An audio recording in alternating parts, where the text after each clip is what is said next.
الحمد لله رب العالمين والصلاة والسلام على سيد الأنبياء والمرسلين وعلى آله وأصحابه أجمعين. اللهم صل على سيدنا ومولانا محمد وعلى آل سيدنا مولانا محمد وبارك وسلم. محبت عقیدت کے ساتھ درود ابراہیمی پڑھ لیجیے. اللهم صل على محمد وعلى آل محمد كما صليت على إبراهيم وعلى آل إبراهيم إنك حميد مجيد. اللهم بارك على محمد وعلى آل محمد كما باركت على إبراهيم وعلى آل إبراهيم إنك حميد مجيد. مولاي صل وسلم دائما أبدا على حبيبك خير الخلق كلهم والحبيب الذي كل شفاعته لكل هول من الأحوال منكفهم. الحمدللہ عشرہ مجددین کے سلسلے میں عرس شریف کی اس مبارک محفل کا انعقاد کیا گیا ہے. ہم ہدیہ تبریک پیش کرتے ہیں اور مبارکباد پیش کرتے ہیں اہل خانہ جناب محمد علی صاحب اور ان کے قریبی دوست محمد منصور صاحب کو، اور بالخصوص مرکز اسلام کے جملہ اراکین کو کہ جن کی کوششوں اور محنتوں سے اس مبارک پرخیر پرسرور محفل کا انعقاد کیا گیا. الحمدللہ مرکز اسلام کے تحت روحانی محافل کا سلسلہ ہر 15 روز میں جاری ہے، جو خالدت کے مختلف حصوں میں خالدت اطراف و اطناف میں ہمارے دوستوں کے گھروں میں منعقد پذیر ہوتی رہتی ہیں. اور الحمدللہ اس سلسلے کو 3 سال سے زائد مکمل ہو چکے ہیں. عشرہ مجددین کا تصور اور فلسفہ یہ ہے کہ اس سفر المظفر کے مبارک مہینے میں کئی بزرگان دین کے اعراس مبارکہ ہیں. بالخصوص ان محافل کی نسبت حضور سیدی دادا انور شریف الجویری رضی اللہ تعالیٰ عنہ کی ذات وارث صفات سے منسلک ہے، اور حضور سیدی خواجہ مجدد الفسانی رحمۃ اللہ تعالیٰ علیہ، حضور سیدی اعلیٰ حضرت الشاہ امام احمد رضا خان رحمۃ اللہ تعالیٰ علیہ، اور بالخصوص حضور سیدنا پیر مہر علی شاہ رحمۃ اللہ تعالیٰ علیہ. تو اگرچہ بظاہر عنوان اور مضمون حضور قبلہ عالم سید پیر مہر علی شاہ رحمۃ اللہ علیہ تو اس کا ہے، لیکن اس ضمن میں جملہ اولیاء کاملین، جملہ اسلاف، بالخصوص وہ بزرگان دین جن کے بھی اسماء طیبات پیش کرنے کی سعادت حاصل کی، ان کی ذات سے یہ محفل منسلک ہوتی ہے. الحمدللہ ابھی بیان تو ہوگا، تو چند تمہیدی کلمات اور ابتدائی کلمات عرض کرنے کی جسارت کروں گا. ہم بہت شکر گزار ہیں قبلہ والد محترم تشریف لائے، اور بہت شکر گزار ہیں علامہ محمد حسین چشتی صاحب کے، ہمارے محترم دوست واجب الاحترام غلام حسین صاحب کے، اور برادر مکرم علامہ مفتی علامہ محمد رفیق الازہری صاحب کے کہ وہ تشریف لائے. حضرت سیدنا پیر مہر علی شاہ رحمۃ اللہ تعالی کی ذات والا سے بات عشق رسول کا سرتاپا پیکر تھی. آپ سر اقدس سے لے کر جسم اقدس تک، جسم اقدس کا مکمل حصہ ظاہر اور باطن میں آپ صلی اللہ علیہ وسلم کی عشق و محبت کی تصویر تھے. اور یہ عشق و محبت اس وقت سے تھا جبکہ آپ اپنی بچپن مبارک کی ابتدائی مراحل زندگی کو طے کر رہے تھے. آپ فرماتے ہیں کہ میری عمر ابھی اتنی چھوٹی تھی کہ دروازے کے درمیان جو زنجیر ہوتی ہے وہاں تک میرا ہاتھ نہیں پہنچتا تھا، لیکن سردی کی سخت راتوں میں سینے میں اس قدر عشق الہی اور عشق رسول صلی اللہ علیہ وسلم موجودن تھا کہ کہ مجھے گھر میں چین نہیں ملتا تھا، سکون نہیں آتا تھا، تو میں ایک کرسی لے کر دروازے کے قریب کرتا اور دروازے کی درمیانی زنجیر یوں کھولتا تھا، گھر سے باہر نکل جاتا اور باہر سردی کی سرد راتوں میں وہ ٹھنڈی ہوا مجھے یوں محسوس ہوتی جیسے کہ موسم میں بہار کی ہوا ہو۔ آپ فرماتے تھے کہ سکون نہ ملتا، سینے میں اس قدر عشق الہی تھا کہ چشموں کا وہ ٹھنڈا پانی جس کے اوپر برف جم جاتی، میں برف کو ہٹاتا اور وہ ٹھنڈا پانی اپنے سینے پر مرتا تو مجھے تب کہیں جا کر سکون ملتا۔ عشق الہی کی سرگرمی تھی، عشق الہی کی گرمی تھی اور تپش تھی۔ آپ فرماتے ہیں آپ ہی کے بارے میں ہے کہ جب آپ مراحل علم طے کرنے لگے اور استاد صاحب کے پاس آپ سبق پڑھنے جایا کرتے تھے تو علم نحو کی ایک درسی کتاب ہے جو ابتدا میں پڑھائی جاتی ہے، علم نحو پر پہلے درس میں شامل تھی،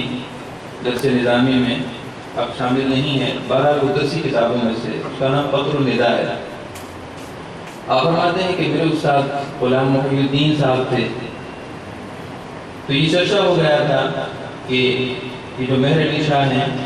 یہ مادرزاد ولی اللہ ہے، مطلب یہ ہے کہ ان کی ولادت ہوئی ہے تو یہ ولادت کے ساتھ ہی اللہ کے ولی ہیں۔ تو ایک دن کتاب میں جو سبق تھا صفحے کی عبارت کرم فوزہ تھی، یعنی کتابوں کو کیڑا لگ جاتا ہے جیسے لکڑی کو لگتا ہے، تو وہ صفحات کیڑا لگنے کی وجہ سے وہ عبارت وہ لفظ پڑھے نہیں جا رہے تھے، تو استاد صاحب نے کہا کہ کل یہ سبق یاد کر کے آنا۔ آپ فرماتے ہیں کہ میں نے عذر پیش کیا کہ استاد صاحب جو سبق کتاب میں موجود ہی نہیں ہے، پڑھا نہیں جا رہا، میں اس کو کیسے یاد کر کے آؤں؟ تو غالباً آپ نے چونکہ آپ کے ولی ہونے کی شہرت سن رکھی تھی تو شاید اس وجہ سے آپ نے فرمایا کہ میں کچھ نہیں جانتا، جو کچھ بھی ہو کل یہ سبق تمہیں یاد کر کے سنانا ہے۔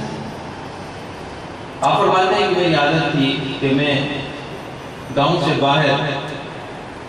درختوں کے سائے میں جا کر سبق یاد کیا کرتا تھا۔ چنانچہ حضرت صاحب میں کتاب کو لے کر باہر کھیت میں نکل گیا اور حسب دستور ایک درخت کے نیچے بیٹھ گیا، کتاب میں نے کھول لی، خوب کوشش کی، لیکن ظاہر ہے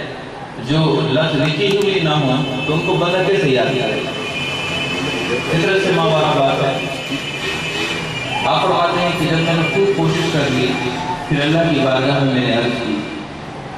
کہ اللہ مجھے تو نہیں معلوم کہ یہاں کیا لفظ لکھے ہوئے ہیں لیکن تو خوب جانتا ہے، اے اللہ مجھے یہ عبارت بتا دے، مجھے یہ لفظ بتا دے تاکہ کل میں استاد کی سزا سے بچ جاؤں۔ اب اندازہ فرمائیے کتنی بچپن کی عمر ہوگی جب آپ نے یہ سیدھے سادے لفظ بارگاہ رحم پیش کیے جو تکلف سے بالکل خالی ہیں، بالکل اس طرح جیسے انسان اپنے کسی محبوب پسندیدہ سے بات کرتا ہے، جیسے کوئی شخص اپنی ماں سے بات کرتا ہے۔ تو بلا تمثیل آپ نے اللہ کی بارگاہ میں یہی لفظ عرض کیے، یا اللہ تو خوب جانتا ہے یہ لفظ کون سے ہیں، مجھے تو بتا دے تاکہ میں کل استاد کی سزا سے بچ جاؤں۔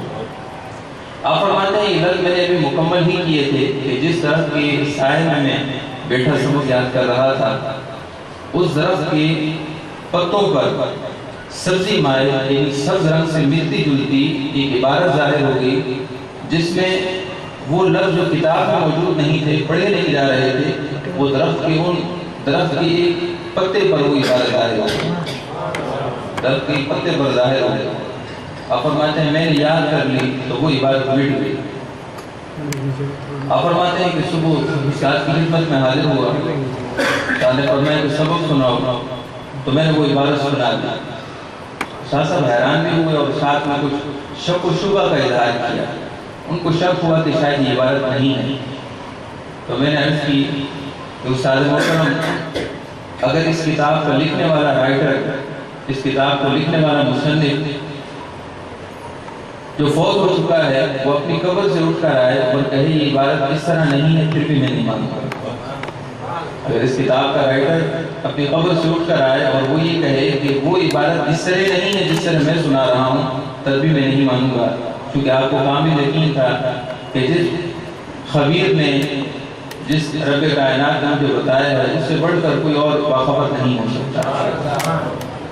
آپ فرماتے ہیں استاد صاحب دوسرے ہی روز اس کتاب کا دوسرا نسخہ دیکھنے پنڈی راولپنڈی شہر تشریف لے گئے اور وہ حیران ہو گئے کہ جو کچھ میں نے بتایا تھا یہی نہیں، اس کے مماثل انہوں نے وہاں لائبریری میں موجود پایا۔ اللہ والوں کی بڑی شان ہے۔ سیدنا پیر مہر علی شاہ رحمۃ اللہ علیہ عشق رسول میں اس قدر کامل و اکمل تھے کہ جب آپ کی حیات طیبہ کے آخری ایام تھے تو آپ اپنے گھر کے اندر ہی رہتے تھے، باہر نہیں نکلتے تھے، اور آپ کا جسم مبارک بہت کمزور ہو گیا۔ عمر مبارک کے آخری ایام میں کھانا پینا ترک ہو گیا، چونکہ روحانی غذا جب اللہ کو ملتی ہے تو وہ پھر مادی غذا کے محتاج نہیں رہتے، چونکہ ان کو اللہ رب العزت کی طرف سے عالم تجلیات میں وہ روحانی کیفیات سے وہ گزر رہے ہوتے ہیں کہ وہ عالم مادیت کی ہر چیز سے ماورا ہو جاتے ہیں،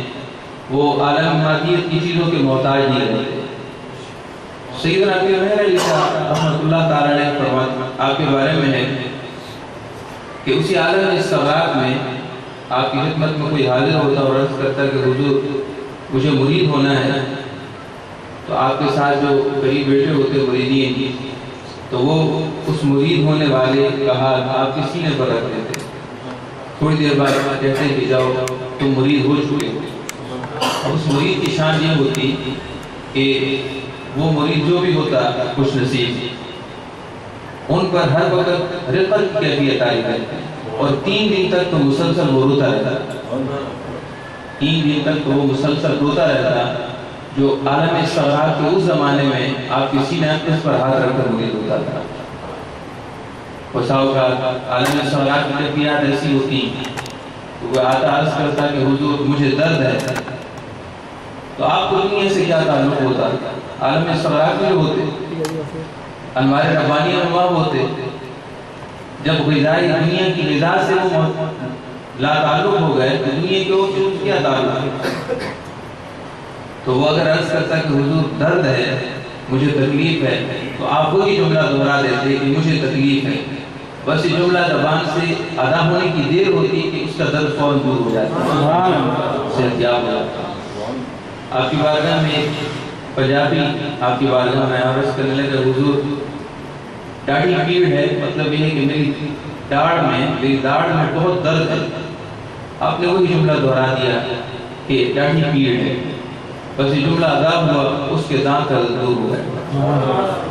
سیدنا پیر مہر علی شاہ رحمۃ اللہ تعالی علیہ ایام وصال کے آخری دنوں میں آپ نے اپنے آپ کو گھر کے اندر مقید کر دیا، باہر تشریف نہ لاتے تھے۔ آپ کے مریدین خدمت گزار بہت پریشان ہو گئے کہ ہمارے پیر جی صحت یاب نہیں ہو رہے ہیں، تو آپ کی خاص خدمت گزار فرماتے ہیں کہ گوڑا شریف کی میں کسی گلی سے گزر رہا تھا، وہاں ایک مجذوب جو اکثر سر پر رومال لیے پڑا رہتا تھا، نہ کسی سے بات کرتا تھا، نہ کسی سے گفتگو کرتا تھا، بس سر پہ رومال لیے ہر وقت گلی میں پڑا رہتا تھا۔ ایک دن جب میرا گزر ہوا تو خلاف معمول اس نے اپنے چہرے سے کپڑا اٹھایا اور کہنے لگا کہ تمہارے پیر صاحب عشق رسول میں اس قدر کامل ہو چکے ہیں کہ اب ان کا سایہ گم ہو چکا ہے، اب ان کا سایہ گم ہو چکا ہے، لہذا ان کا سایہ چونکہ ہے نہیں، وہ اپنی اس فنا فی رسول ہونے کی کیفیت کو ظاہر نہیں کرنا چاہتے۔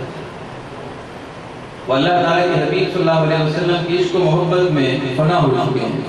حتیٰ کہ ان کا سایہ گم ہو چکا، جیسا کہ نبی پاک صلی اللہ علیہ وسلم کا سایہ نہیں تھا۔ آپ صلی اللہ علیہ وسلم کی عشق و محبت میں اس کامل درجے کو پہنچتا ہے، اسے تصوف کی اصطلاح میں فنا فی رسول کہا جاتا ہے۔ اسی میں نبی رحمۃ اللہ علیہ کی یہ ذات اثر تھی۔ اللہ رب العزت ان کے صدقے ہم سب کی عاجزانہ حاضری کو قبول و منظور فرمائے۔ الحمدللہ ہماری محفل میں ہمارے درمیان تشریف فرمائے ہیں علامہ محمد رفیق چشتی الازہری صاحب، جو جامعہ الازہر مصر کی یونیورسٹی میں آپ ایم فل کر رہے ہیں، تو ہماری خوش نصیبی کہ آپ تشریف لائیں. ہم آپ سے ملتمس ہیں کہ آپ تشریف لائیں اور اپنے قیمتی جواہر کاروں سے ہمیں فیضیاب فرمائیں.